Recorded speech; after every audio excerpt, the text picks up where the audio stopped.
Guys ফৰকাটিঙত আছোঁ। এতিয়া নতুন ট্ৰেইন এখন দেখিলোঁ আজি। ছেম টু ছেম আপোনাৰ কেনেকৈ ক'ম, লোকেল ট্ৰেইনবিলাক যেনেকুৱা দেখে মুম্বাইৰ লোকেল ট্ৰেইনবিলাক তেনেকুৱা আৰু পেচেঞ্জাৰ ট্ৰেইন।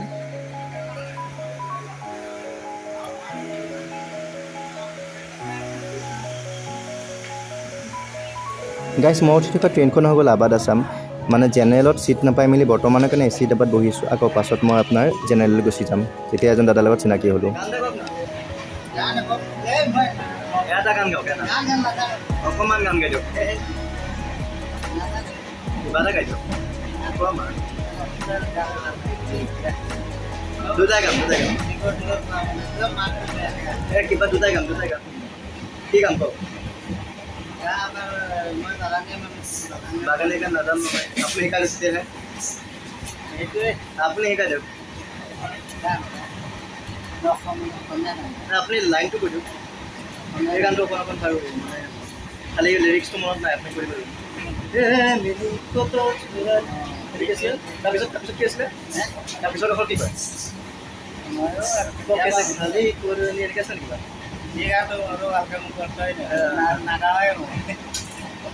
আৰু কি আছে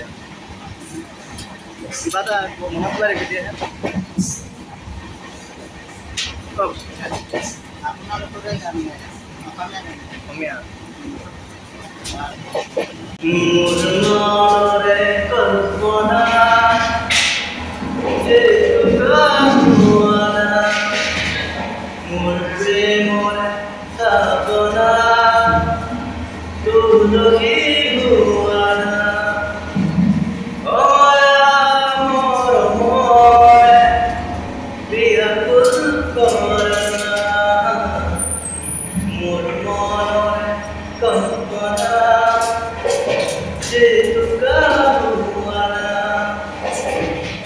নামটোকে কৈ দিয়ক, নামটো কৈ দিয়ক।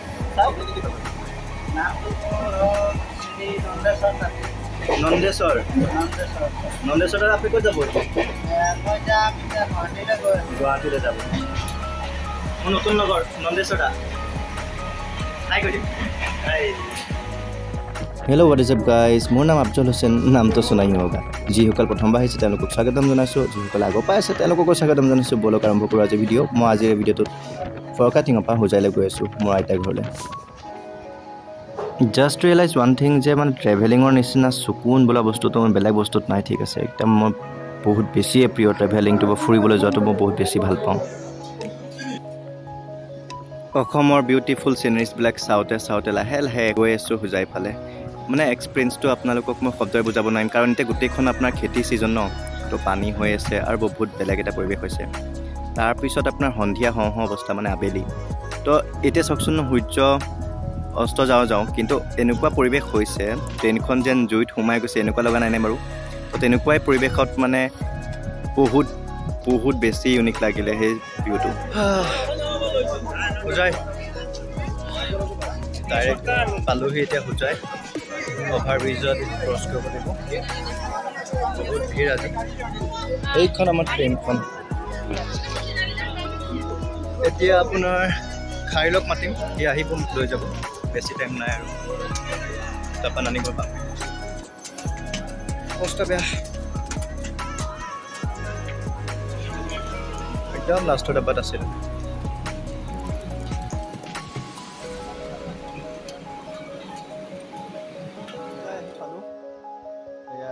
মই মানে ষ্টেচনত খাইৰুল খালি অলপ দেৰি হ'ব বুলি কৈছোঁ, চাই লওঁ কিমান দেৰি কৰে।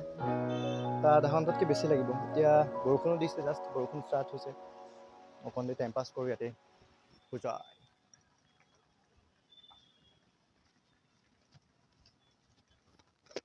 ফাৰ্ষ্টতে একাপ চাহ খাম, মানে চাহ এটা নাই খোৱাৰ কাৰণে মূৰটো বিষাই আছে। এতিয়া চাহ খাই ল'ম, চাহটো খাই মেলি খাইলৈ কাৰণে ৱেইট কৰি থাকিম আৰু সি টাইম লাগিব, কেলৈ তাৰ ঘৰটো প্ৰায় আপোনাৰ 10-12 কিলোমিটাৰ দূৰ হ'ব ইয়াৰ পৰা, আৰু ৰাস্তাও বহুত বেয়া। এনেতো হোজাই ভাল লাগিছে, মানে ৱেলকামটো মজা হৈছে। বৰষুণ অলপ অলপ দি আছে আৰু একদম নামত, আৰু ইমান ধুনীয়া এটা ভিউ পাইছোঁ। বেক চাইডে চাওক, মোৰ এক ছেকেণ্ড, এতিয়া চাওক কি মজা এটা ভিউ হৈ আছে, মানে ছানছেট হৈছে আৰু বহুত ধুনীয়া ভিউ হৈ আছে, ভাল লাগিছে। এতিয়া চাহকাপ খাই মেলিহে মোৰ মাথাটো অলপ মানে সুস্থ হ'বগৈ। গাইছ এতিয়া 6:17 হৈছে। মই এতিয়া অভাৰব্ৰিজৰ তলত অভাৰব্ৰিজৰ তলতে আপোনাৰ ষ্টেচনৰ প্লেটফৰ্ম পৰি যায়। আজান দি আছে মানে মগিবৰ আজান দি আছে।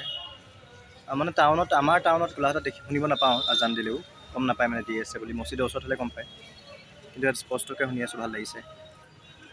আৰু এতিয়া মই চাহ খাম এইটো ৰয়েল, সেই মন্দিৰটোৰ কাষতে দেখিছোঁ ৰয়েল হোটেল বুলি।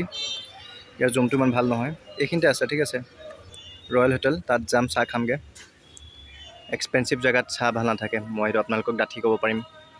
আৰু এইটো সন্ধিয়াৰ লোক পূজাইৰ অভাৰব্ৰিজৰ ওচৰত মই ৰখি আছোঁ এতিয়া। গাইছ এতিয়া ওলাই দিছোঁ, মানে হোটেললৈ যাওঁ, চাহ খাওঁগৈ। চাহ আৰু চিঙৰা মোৰ পাৰ্চনেল ফেভৰেট, চবে জানে আপোনালোকে। চাহ খাব ঠিকেই গ'লোঁ, মানে তাত গৰম গৰম বনাই থকা পৰঠা দেখি মই বোলো চাহ কেঞ্চেল, পৰঠাকে খাই দিওঁ। তো পৰঠা খাবলৈ বহি গ'লোঁ। আৰু এনাৰ্জিটো অলপ ল' লগা কাৰণে ষ্টিং খাইছোঁ। এনাৰ্জি পাই নাপায় নাজানো, কিন্তু ছেটিছফেকশ্যন যে এনাৰ্জি পাইছোঁ বুলি। তো মই পৰঠা খাই ল'লোঁ ধুনীয়াকৈ। এতিয়া আপোনালোকে লাষ্ট মই এটা ক্লিপ দেখাম, আপোনালোকক চাই থাকক।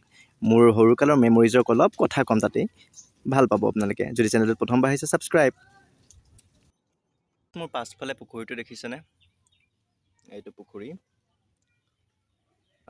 দেখাইছোঁ কেলৈ, মানে যেতিয়া মই সৰু আছিলোঁ, মানে ইয়ালৈ আহিবলৈ মই পাগল হৈ থাকোঁ। গৰম বন্ধৰ মানে প্ৰথম দিনাই 1 তাৰিখে মই ইয়াত আহি পাই যাওঁ। আৰু গৰম বন্ধৰ শেষলৈকে আমি ইয়াতে থাকোঁ, ঠিক আছে। কেকা, মই, মা, দেউতা চব আহোঁ আমি। তেতিয়া পৰিৱেশটো বহুত বেলেগ আছিলে, এতিয়াও বহুত চেঞ্জ হ'ল। মেইন কেছ কি এইটো দেখুওৱা কাৰণ, মানে আগতে যেতিয়া মানে সৰু আছিলোঁ তেতিয়া আহোঁ ন ইয়াত, ৰাতিপুৱাই মানে নামো পুখুৰীটোত, এইটোত আৰু সন্ধিয়া নোহোৱালৈকে পুখুৰীতে থাকোঁ। আৰু ভাত পানী এইবিলাক মতলবেই নাছিলে, জাষ্ট মানে পানীত খেলিছিলোঁ। এতিয়া পুখুৰীটো চাই মেলি আকৌ নষ্টালজিক টাইপৰে হৈ গ'লোঁ। নষ্টালজিক কেনেকৈ ক'ম, ধৰক পাষ্টলৈ গুচি গ'লোঁ, ফুল পাষ্টত আছোঁ ধৰক। বহুত ভাল লাগে। আৰু ইয়াত চুফাৰী খাই আছোঁ মই, আমাৰ হোজাইত নানী ঘৰত, মানে বিশেষকৈ আমাৰ ইয়াত চুফাৰীটো পাণ এইটো মানে কমন, চুফাৰী পাণ থাকিবই। আৰু কয় নহয় জেচা দেশ ৱেচা ভেজ। তো ঘৰত ইমান পাণ চুফাৰী নাখাওঁ, কিন্তু ইয়ালৈ আহি মই পাণ চুফাৰী পূৰা দি আছোঁ, মানে দাঁত লাহে লাহে ৰঙা হ'ব। আৰু এইটো পুখুৰীয়ে মোৰ ধৰক বাচপনৰ আধাখিনি সময় এই পুখুৰীটোত মানে মই যোৱাই দিলোঁ। আৰু এই পুখুৰীটো সপোন দেখি থাকোঁ ঘৰত থাকিলেও, ইয়াত মই গা ধুই আছোঁ বুলি। প্ৰথমবাৰ আহিছে, ছাবস্ক্ৰাইব কৰি লওক, বেল ন'টিফিকেশ্যনটো অন কৰি লওক। আৰু কেইদিনমানৰ কাৰণে এডজাষ্ট কৰক, ভিডিঅ' কোৱালিটিটোত লাহে লাহে ইম্প্ৰুভ কৰি দিম, মানে মোৰ ফোনটো আহি যাব তেতিয়ালৈকে। 2 দিনমানৰ কাৰণে আপোনালোকে এডজাষ্ট কৰি লওক। আৰু অতি সোনকালে লগ পাম অন্য এটা ভিডিঅ'ত। তেতিয়ালৈকে সুখত থাকক, শান্তিত থাকক, একেলগে থাকক। পিচ।